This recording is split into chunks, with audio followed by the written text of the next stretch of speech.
What up, folks? What it do? Welcome to another episode of the Best Advice Ever podcast with your boy. You know who it is, Mike Goodwin, the bow-tied comedian. Well, let's get this thing started like we always started. The on the road. So I recently was just on the road this past weekend. I had two engagements. The first was a men's conference. It was a men's conference at Victory Church in Norcross, Georgia. Outstanding. It's a gentleman I met when I did the men's summit at Gateway, now works at the Victory Church in Norcross. Plus, there was a guy that I went to Israel with that actually is on the staff at the Victory Church. It was a men's conference. Absolutely phenomenal. Had a great time. The word that the pastor delivered was a very impactful message. I love men's conferences after I perform. Men's conferences are cool. Like men's, and I say that simply because performing for a group of men, you got to break through some of the I guess resistance that you don't have to at a women's conference or a couples night or just a basic general comedy event.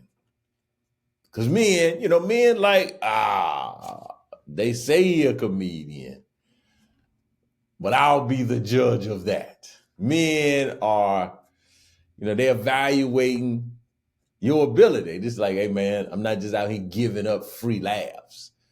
So you got to come with it. You got to come with the thunder and the lightning. You can't just bring the thunder. You got to bring the thunder and the lightning. And they did something that was very, very impactful. They basically gave the blessing of the Father. So they had leaders from the church line up at the altar at the front, and gentlemen that never received the blessing from the Father would come, and they would speak a blessing over these men. It was phenomenal.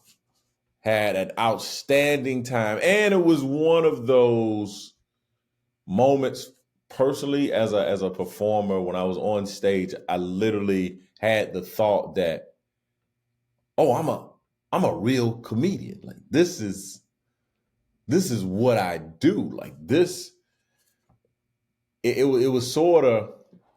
I don't have any high level of athletic accolades. I was a really good intramural player. I'm a good playground player, but I never played at a high level in organized athletics, whether that is in high school or college or overseas or in a professional league type. So I don't know how it feels. I know how it feels to be in a zone in terms of a game. I don't know how it feels to be in a zone in terms of a season. And I would liken that to maybe, guys, they go through their freshman year and it's difficult. They used to being the man in high school. They get to college. It's very difficult. These players are bigger, stronger, faster. The weight program, they got to get adjusted to, going to classes. So they really don't have their footing under them. Now there's some freshmen that come in and they got it. They have it. I'm not talking about those people. I'm not talking about the phenoms or the prodigies. I'm talking about someone that has ability, has talent, but has the work. I feel like that's how I am with my comedy. I have the ability, but I'm not LeBron James. I'm just not gonna come and back you down and dunk on you in the post. I really gotta work on my footwork. I gotta work on my ball handling. Not that he doesn't, but that much more. And so you finish your freshman year, then you come to sophomore year, and you getting a groove of it. get a little bit more playing time, but you're not the man. You know, you're just out there. You doing spot. You're doing spot. Kind of like spot duty. When someone's in foul trouble, you go and play a little more time. But you pretty solid 7th or 8th in the rotation. I'm talking about that junior or senior year where you spent that summer. You know it. You know all the actions. You know the league. You have a routine where you go on the road. You got a home routine. Like, you feel comfortable. And then not only do you feel comfortable, you show up and you produce. You produce in practice and you produce in the game. And it's not even a thought. I think that's kind of where I am as it relates to my comedy. I think I'm in a place of like, oh, I've gone through the freshman year. I've gone through the sophomore year. I've redshirted. Now I'm feeling like, oh, I have control of the outcome at a greater level than I did before. I can do things to positively impact the outcome of my performance. And that's how I felt on Friday night. I'm on stage and I felt like I can't lose. I'm going to win, and we're going to win fairly big. So that was a great night. Then I had Saturday night in Columbia, South Carolina. This is the show we've been waiting for, November the 11th at the Harbison Midlands Tech Theater. Sold out performance of the Big Dad Energy. This was a home game. My mom was there. My sister was there. My brother was there. My in-laws were there. I had high school classmates that were there, college classmates that were there, church members that were there. My pastor was there, was elected officials, dignitaries, media individuals, high profile reporters, news reporters were in the house, in the building. And it was my opportunity to showcase my talent to the people that know me, but don't, they maybe had seen me. My gym family was there. It was people. The place was packed, man. And I put on a great performance. So I think some things I want to kind of highlight from the feedback that I've been hearing from folks. Number one, people just felt like I just told the truth. Like, whatever I was talking about, it was from a place of honesty, a place of truth. I think the other thing that I've heard quite a bit was that it was just a good time. And I was having a good time. They were having a good time. And nobody wanted to leave. Well, they wanted to leave because I had them for a while. Matter of fact, my pastor, Bishop Herbert Bradley, got up Sunday morning and said, hey, if I seem a little tired, it's because Mike Goodwin had us in a comedy lock-in last night. And I wasn't trying to do that. I had a lot of content, a lot of information I wanted to get out, a lot of material I needed to get to the people. And it was, I could feel, when people are ready to go, but also didn't have an intermission. And my audience got to go to the bathroom. My audience. If I was sitting out there, I would have had to go to the bathroom. So I got to figure out a way to let people have a break and go to the bathroom. I come back. We got to do something. Something's got to happen. And I think a good place would be before I come out, like maybe take a little thing, and then before I come out. But it was great. I had a good time. I really wanted to, my number one intention, I wanted to create an experience. I didn't want people just to come to a comedy show. I wanted them to have an experience. And what I mean by that, I had a pre-show reel. I had videos showing before the show. I had an official welcome to the night. I welcomed the audience by video. I introduced, I talked about a couple of sponsors, On Point Media, with Cynthia Hardy and her late husband, Jim Hardy. I gave my wife her flowers and told everyone how honored and privileged I am. Matter of fact, my wife, last Christmas, before there was a Big Dad Energy tour, she gave me a poster that said Big Dad Energy Tour 2023. 8 cities. Now, we didn't do 8 cities, but we did 5. And that probably wouldn't have happened had it not been for my wife. And then I gave my dad a moment of silence. Then I introduced the night. I told him about the Big Dad Energy idea and concept.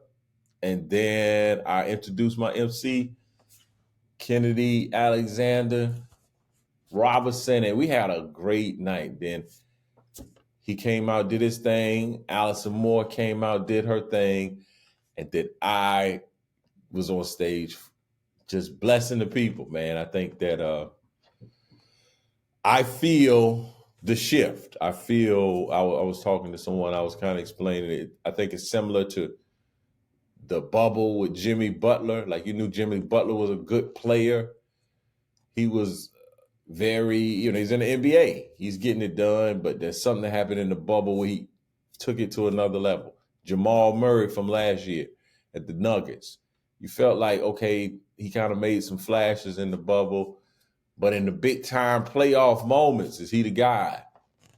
And I think I was the guy in the big time playoff moment. So if you were in the house on November the 11th, I just want to say thank you. If you were not, rest assured, I'm coming to your city. I'm coming to an area where you can either it's there or you can come a couple hours over and enjoy. I feel good about what I'm producing. This Big Dad Energy will be a recording. At some moment, this will be. I'll stop and say, okay, let's get it. Let's get it on tape. And I had a conversation with a friend of mine saying, like, you need to be recording it as you go. And I agree, but I do have some elements of it that I just haven't creatively and artistically haven't gotten out to the people. So Big Dad Energy Tour, man, 2023. We started in Cornelius, North Carolina. We went to Cincinnati, Columbus. Just knocked out Columbia. I have Raleigh at the end of this month, November the 30th. And then we got dates in Tampa. We got dates in Southern Virginia. There's dates in Kansas City. There's a date in Atlanta. So check my website, mikegoodwin.com. Join my email list, and we'll keep you abreast of all the goings and comings related to the Big Dad Energy Tour. But now for the part of the podcast we all been waiting for. Is the actual best advice ever. And so the best advice ever comes directly. A lot of stuff comes from my life and from what I'm experiencing. But this is something that I've just recently, I understood at a higher level. And the best advice ever today is simply eat breakfast. Eat your breakfast. Jay-Z has a line, make sure you finish your breakfast. Finish your breakfast. Eat breakfast. And I'm saying that as a person that traditionally was not eating breakfast. Like, I had a moment, like when I was in the military, you ate breakfast because we would do PT, fasted cardio. I didn't know that's what we were doing, but we would do PT. PT would typically, formation starts at 6 o'clock, 600. We do PT for about an hour and 15, hour and 10. And then I think we had to be back in formation 9:15, somewhere in that neighborhood. So we get out of formation, go right to the mess hall, dining facility, and get breakfast. Breakfast, but recent. So I did that. Then I went to college. I think I was eating breakfast in college, graduate school. But even recently I got on this meal plan and breakfast. There's a breakfast, typically it's just eggs and grits. That's what I eat. I eat one regular egg. I get a full cup, 1 cup of liquid eggs. I mix that 2 up. And then I do the Quaker instant grits. I do the jalapeno and cheese, I think. Sweet and spicy. It has something on the box. Get 2 packets of those. That's my breakfast. I scramble the eggs, I boil the hot water, put it with the Instagram, and that's breakfast. But there was a stretch of time I was like, oh, I'm trying to lose weight. Let me accelerate the weight loss situation. And I'm thinking eating breakfast would do that, and it doesn't. It's counterintuitive. Contrary to popular belief, starving yourself in the morning or not eating breakfast is not gonna help you lose weight. It just won't. Let me tell you the benefits of eating breakfast. Now you can do what you want, but I'm telling you, I recently was eating breakfast. Weight was going, was losing weight. I was feeling good. Then I looked at the shot clock and was like, oh, I ain't got enough time. I'm down 10. Let me not eat breakfast. Let me put the breakfast off to the side. And I wasn't feeling as good when I didn't have breakfast. I wasn't feeling as energized. I didn't feel as strong in my workouts. I didn't have the mental sharpness. So I re-implemented my breakfast. I said, okay, man, I'm going to eat this breakfast. Let me get my breakfast on. I ate breakfast this morning. Feel great. And I'm going to leave and go work out because that's why I got this on. But let me tell you the benefits of eating a breakfast. It gives you an energy boost. Food is fuel. Like, think about your car. If you don't have any gas in your car or low gas, your car ain't at optimum performance.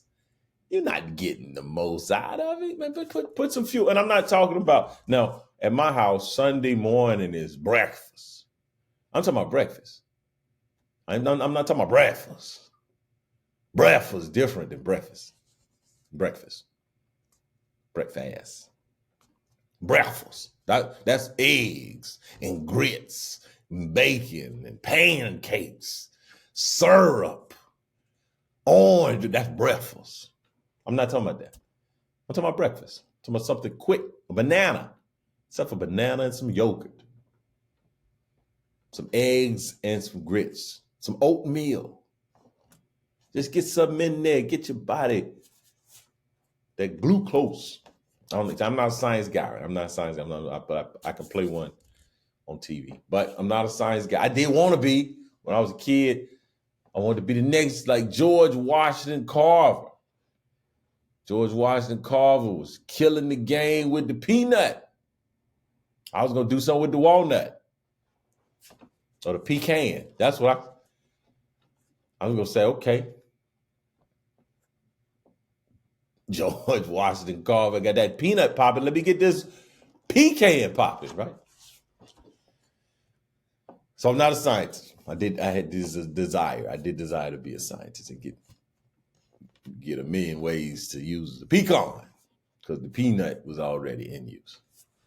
But it gives you an energy boost. Another benefit of eating breakfast is improved concentration, focus, your memory, your cognitive ability. And I'm talking for the 48-year-old man. I'm talking about somebody who's a little bit further up the road where you kind of take for granted when you're young because your faculties, you got a higher metabolism, things are popping. Your body your body ain't had all of the bumps and the bruises. But when you get on up the street a little bit, you need, all the help you can get. So eat the breakfast, get that focus, that memory jumping. The other thing is weight control, appetite management, weight management. Again, I said it earlier, contrary to popular belief, if you don't eat breakfast, you can lose more weight because you're not having food. That's not how it works. Your body, my trainer says it all the time. If you eat, let's say your body burns 2,500 calories, but you eat 1,800 calories a day, you're going to lose weight. It's just that simple. And the breakfast I have is probably, we talking about 400 calories. And I'm probably being a little bit, I'm being a little generous. It's probably 350 calories I'm eating in the morning. So eating 300, that's an oatmeal pie. And it has far more nutrient value than what an oatmeal pie. Oatmeal pie, I eat one of them. That's a nice 400 calories. And it ain't did anything but shoot my blood sugar up and got my gut situation. Hey, the fat in my gut, like, hey, come on over here with the rest of this. So eat your breakfast to get your weight management. And then just you feel better. You feel better. I'm telling you, I feel better when I eat breakfast. And again, I'm not talking about breakfast. I'm talking about breakfast. So that's been the best advice ever of today. Next thing I want to share with y'all is from the mind. The mind of Mike. Shout out to all the veterans for this past Veteran Day. I don't know if I said something about veterans before, but I'm going to say something today. I didn't say anything about veterans to shout out the veterans at my show. I feel bad about that. And I wanted to share my perspective. I'm a veteran, served in the United States Army as an enlisted soldier and a commissioned soldier. Saw both sides of the fence. But the other thing that I saw both sides of was the military pre 9/11 and the military post 9/11. And those are different militaries. Those are different militaries just by structure and policy. Even today, the military that is the army that exists today, if I returned, I would be clueless. I'm like, what's happening in here?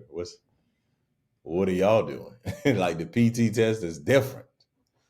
I think there's an opportunity for me to do some bits about that because we did 2-mile run, we did push-up, sit-up. These cats now, they doing shuttle runs, they doing deadlifts, they doing all kind of things, man. Push up, sit up, 2-mile run. That's what the PT test was. But it's different. But what I honor the veterans, those who have served. I just want to also add some perspective of, man, how different society's perception of the military since 9/11. I remember I was in college prior to 9/11, and I had professors that protested Vietnam, and I would wear my uniform to class and get some static. I would get comments. I would get challenged on different things that, hey, man, I'm serving the country.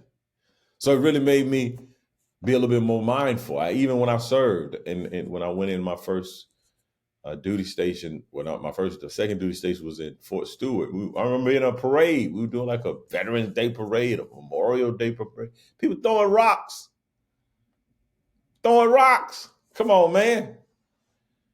Can't imagine anybody throwing a rock today at a parade, saying crazy, but the stuff that I encountered. And it's like, man, I can imagine folks that maybe lived in Jim Crow and is now out of Jim Crow or the Civil Rights era, and now we're in this era. It's like, wow, this is a little disorienting.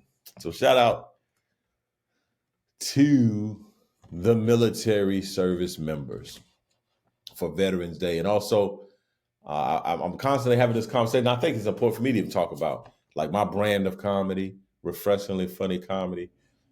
Clean comedy. Folks talk to me often about clean comedy, and I'm really spending time thinking about that. And I came up with another perspective. If they could say, man, clean comedy got to be hard, and it is hard. Comedy's hard in general, but here's the other thing I realized about myself: I produce comedy with care. So when you do things with care, it's hard. When you care how your room looks, you take more time. You care how your car looks. It's a little more difficult. It's not the speedy, quick rush, spit and shine type situation. When I was in the military, I cared how my military uniform looked when I went to formation. So I spent it was harder. It was harder to show up with boots that were shined than boots that weren't. Even if you paid someone else to do it, that's hard. Because you can go get boots, you can take your boots downtown somewhere and they can shine them up and you just sit them off to the side. And if but that's hard. You got to keep them. You got to spend whatever money. You got to invest in that. So I do comedy with care. I really do care when I write my jokes, when I'm putting together my content. I care. I care about the audience. I care about your response. I care about the impact, how it would make people feel. And that's, I think that's hard. And I have no problem with hard. I like hard things. Pause.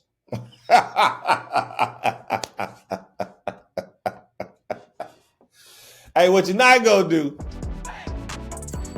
Hey, this is the last segment. I'm gonna get out of here. So I'm not gonna create a new segment. I'm the king of creating new segments, but this could be called Fun Dad Chronicles. But I'm looking for opportunities to be fun dad. Well, my wife was out of town, and just me and my children at the house. And I said, hey, yo, it's just us. It's party time. What y'all want to do? Now, what my son told me at the activity he wanted to do, I was like, oh, okay. But I'm thinking of like me as a kid. I'm like, we about to go spend this money. We about to go get some treats. About to go get some ice cream. We about to go and get some McDonald's. Man, this dude said he wanted to go throw the Frisbee. Throw the Frisbee? That's your that's what you gonna do? This is what you trying to cash in on, throwing Frisbee? Cool. So we go. He grabs a Frisbee. But I didn't realize my son grabbed a trash Frisbee. Hey, do not buy Frisbees from Dollar General. I don't know why we had this Frisbee in our house, but it was trash. And I know we got some good Frisbees. And I said, man, where'd you get this? Because we were throwing it initially and it was just going to the left. It didn't matter what you did. It just go straight, then go straight left. I was like, this Frisbee is trash. It was lightweight. So I look at it and there's like a literal dollar tag on the stamp, like the sticker for $1 on the thing. I'm like, throw this Frisbee away. Trash. This little young cat on Instagram, everything. Trash.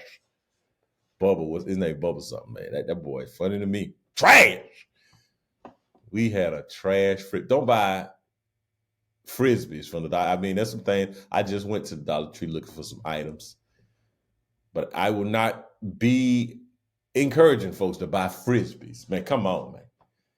Get you a high quality. But you know what? We had a good time because the Frisbee being trash was funny. So when you're trying to throw it and it goes the other, I mean, we just, the kids are laughing it up. I love hearing my children laugh. And the way that they were throwing this Frisbee and it just wasn't getting to the place that you were throwing it, it was hilarious. And fun dad mission accomplished. So what you're not going to do is buy trash Frisbees, man. Don't buy trash Frisbees. Invest in a quality Frisbee. Well, thank y'all for tuning in. If you have any questions you want to send me, questions that you have to ask the Bowtie, send it at info@comedianmikegoodwin.com. Again, that's info@comedianmikegoodwin.com. Please subscribe. Please share. Please rate the podcast. Please let people know that you really enjoy this podcast. Hopefully, I'm helping you get through a Stairmaster session, helping you get through washing and cleaning your kitchen. Hopefully, I'm helping you get through your daily commute, your weekly commute. I'm helping you to make things just a little bit lighter on your load, right? Well, thank you so much. It's been me, Mike G, the Bowtie comedian. Yeah, I should stop that.